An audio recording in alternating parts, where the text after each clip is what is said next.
Okay, so we're going to install Eclipse, and if you just go to the normal download page, they might ask you to install some default Eclipse, but what we're going to do is we're going to download the modeling package, and it's this one here, Eclipse Modeling Tools.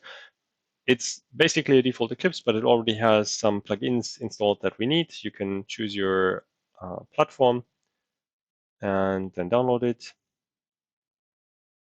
Okay, it's a bit larger, but then we open it and we simply extract it to a place where we want it. So